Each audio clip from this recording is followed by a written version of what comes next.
et je vous remercie d'avoir répondu positivement à notre invitation qui a été lancée par le colonel Beya, qui est l'auteur du livre. Le lieutenant-colonel Beya vient de publier un ouvrage politique sur la problématique de la démocratie en Afrique. Il est ici pour vous présenter son livre « Entre le bon sens et l'alternance absolue. L'Afrique à la croisée des chemins ». Je veux parler de monsieur Michel Innocent Beya, qui vient, en plus de sa thèse soutenue sur le commandement, de publier une brochure sur la théorie de l'unité du sens et qui finalement nous amène aujourd'hui au rendez-vous du donner et de recevoir à travers un essai politique, philosophique, scientifique intitulé « Entre le bon sens et l'alternance absolue ». Cet temps vient nous paraître, puisque le livre a vu le jour en 2014. Et il comporte plus de 325 pages, tenez-vous tranquille, toutes contenant une substance intellectuelle de haut calibre. Alors, l'homme déconstruit ici, tout en construisant épistémologiquement le concept de démocratie. Vous me direz qu'il est vieux comme le monde, puisque l'histoire de la science politique nous ramène au 5e siècle avant Jésus-Christ à travers la ville d'Athènes. Nous sommes en Grèce, donc ici en Europe. Mais on peut également faire une transposition, une translation en allant dans cette Égypte ancienne dont la consécration mathématique reste ces solides pyramides que vous avez à Gizeh au nord de la ville du Caire, et nous sommes en Égypte. Mais ce qui est sûr, c'est que M. Beya nous ramène sur terre pour dire « Moi je veux parler de la démocratie telle qu'elle est séculaire, telle qu'elle est appliquée en Afrique et dans le monde, voire en Europe, et il distingue deux types de démocratie. » Je félicite le lieutenant-colonel Beya, chapeau, d'avoir eu le courage d'écrire et de mettre ses idées sur papier pour laisser une trace, son empreinte à des générations futures. Surtout quand on sait que les Africains, nous avons une tradition orale et les choses se transmettent oralement. Ici, nous avons le privilège d'être avec le lieutenant-colonel Beya en personne, qui est disposé et disponible pour nous partager le contenu de son livre. Ensuite, nous pourrons lui poser des questions. Je ne vais pas vous retenir plus longtemps. Je vais passer la parole au commissaire, le lieutenant Beya, mais avant toute chose, je vous demanderai de l'applaudir, s'il vous plaît.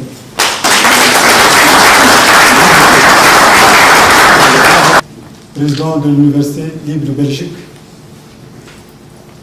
Monsieur Karim Ouedraogo, recteur de l'Université de Belgique, distingués invités en vos rôles impératifs, il y a assez de ouf dans le monde pour satisfaire aux besoins de l'homme, mais pas assez pour assouver son avidité, disait Gandhi. Ainsi, parler de la démocratie en ce moment précis où le monde connaît des mutations diverses s'avère être une entreprise complexe, car cette démocratie considérée comme valeur universelle, incontournable, notamment par l'Occident, est bousculée même dans ses fondements. La grande crise économique et morale mondiale provoquée par la crise des institutions financières et bancaires en Occident a démontré les limites et les faiblesses même du modèle démocratique occidental. Raison pour laquelle j'ai trouvé opportun de faire une réflexion globale et approfondie sur la démocratie, notamment sur ses contours, ses tenants et aboutissants, ses valeurs réelles et supposées, ses acquis et maîtrise ses faiblesses et mérites, et enfin sur la démocratie à l'africaine, son application et son adaptation au continent. Il est à remarquer que la démocratie pour la démocratie est devenue une culture que l'Occident s'est permis d'instaurer en Afrique sans tenir compte de ses réalités et de sa propre philosophie politique. Pour l'Occident, peu importe ses spécificités, particularités sociologiques, anthropologiques, ethnologiques, culturelles et autres, l'Afrique doit impérativement adopter et appliquer son modèle de démocratie, malgré certaines conséquences négatives ou néfastes qui en découlent. En effet, entre le bon sens et la ténance absolue, l'Afrique à la croisée des chemins est un ouvrage qui fait un contrepoids à cette conception occidentale de la démocratie. J'ai, à juste titre, pensé qu'il faut recourir en Afrique à un nouveau paradigme sur l'exercice du pouvoir politique, car la démocratie à l'occidental est facteur de l'autodéstabilisation et de l'autodestruction due au mimétisme mieux à la transposition brutale des théories pratiques et modèles politico-institutionnels culturels occidentaux dans les systèmes politiques en Afrique. C'est la culture du complexe qui amène les Africains à accepter la démocratie pour la démocratie, l'alternance pour l'alternance, l'opposition pour l'opposition.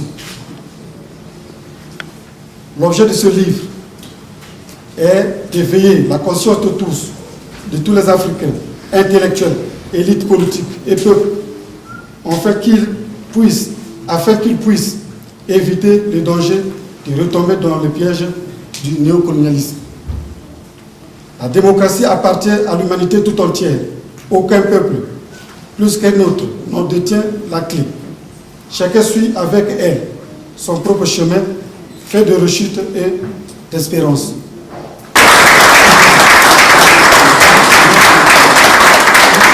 Et au jour d'aujourd'hui, pensez-vous que dans votre pays, la classe politique est-elle prête pour une alternance même absolue, comme le dit votre titre? Bon, c'est vrai que je suis quelqu'un d'apolitique, mais ayant une certaine liberté constitutionnelle, en ma qualité de chercheur, je peux me permettre de répondre à cette question. Aujourd'hui, si la classe politique ne s'accorde pas, mais le peuple qui est au bas de l'échelle, c'est lui qui souffre. Donc le peuple est souverain de décider sur le devenir de son pays. Si la classe politique, les gens sont devant leurs intérêts, parce que tout à l'heure, dans le livre, j'ai parlé de l'opposition politique en Afrique comme une blanchisserie. Donc, quelqu'un qui était avec un chef d'État de la même classe politique et qui a fait des contrats, des engagements au nom de cette nation et qui aujourd'hui, mécontent, surtout de l'autre côté de l'opposition, et il se autoproclame leader opposant parce que pour lui, le chef d'État devait être son ennemi. Mais hier, quand il était avec le chef d'État, il n'a pas vu les manquements de ce chef d'État. C'est aujourd'hui qu'il est maintenant l'opposition qui va les voir. Je qualifie cela d'opposition du ventre. Et j'ai encore développé un aspect des choses, toujours dans le cadre de ces oppositions. Mais vous croyez une opposition qui fait partie d'une assemblée, quand une loi est votée, cette opposition fait partie de cette assemblée qui vote une loi et qui, cette opposition, estime en défaveur du pays. Mais dès lors où ils font partie de cette assemblée, ils participent au vote du débat. Dès qu'ils sont plus opposants. Mais après autant d'années au pouvoir, ne pensez-vous pas que M.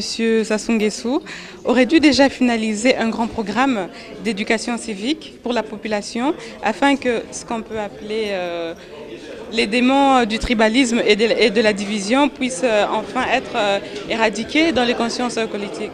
Mais les changements, madame, les changements sont au jour le jour. Ce n'est pas le fait que M. Sassou soit resté au pouvoir longtemps qui peut finaliser tous les projets de son pays. Non. Même les grandes nations ne terminent jamais leurs projets en si peu de temps. Je me réfère toujours au chef d'État des grandes nations. Ce n'est pas en peu de temps que Charles de Gaulle a finalisé les projets de son pays.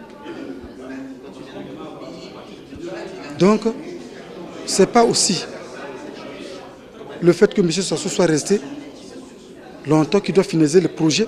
Mais puisque la science évolue, au jour le jour, la science, la technologie évolue, tant en Europe qu'ailleurs.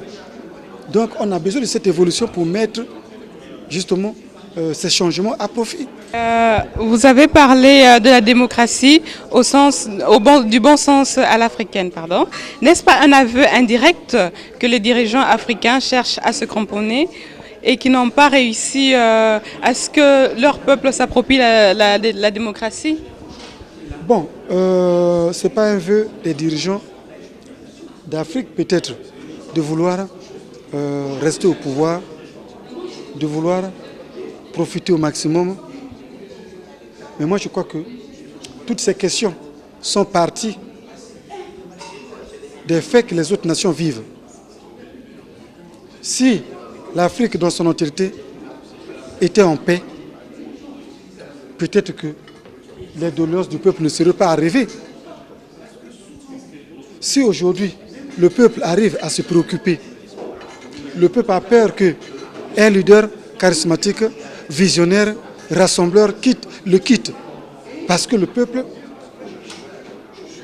a observé ce qui s'est passé dans les autres pays. Le peuple a observé que le temps que Kadhafi est resté là, la Libye n'était jamais dans le chaos. Le temps que l'Irak, que Saddam Hussein est resté là, l'Irak n'était jamais dans ce chaos profond. Donc, le peuple s'est inspiré de ce que les leaders charismatiques qui ont tenu les nations ont quitté brutalement leur nation et des chaos que vivent les nations. S'inspirant de ça, les peuples pensent qu'ils ont encore besoin de certains chefs d'État actuellement et qui sont mis en difficulté par le sort de l'alternance absolue, qui est le maître mot de la démocratie à l'occidentale. Et la photo qui illustre votre livre montre une personne qui a plutôt l'air très défaitiste. Et quel est votre projet pour qu'à la sortie d'un prochain livre, qu'on puisse voir une personne qui est plutôt joyeuse? Bon, mon projet sur le prochain livre pour voir une personne qui est joyeuse, c'est de voir la situation de l'Afrique être résolue. Que les différents mots qui minent l'Afrique trouvent des approches de solutions. En ce moment, la photo qui illustre une personne en malheur, certainement, demain, cette personne sera dans le plaisir, dans le bonheur. Ne plus être soucieux dans cette peur du danger qui risque d'embraser nos États. Voilà. Ok, nous vous remercions pour cette interview. Je vous remercie de votre temps consacré. Merci beaucoup.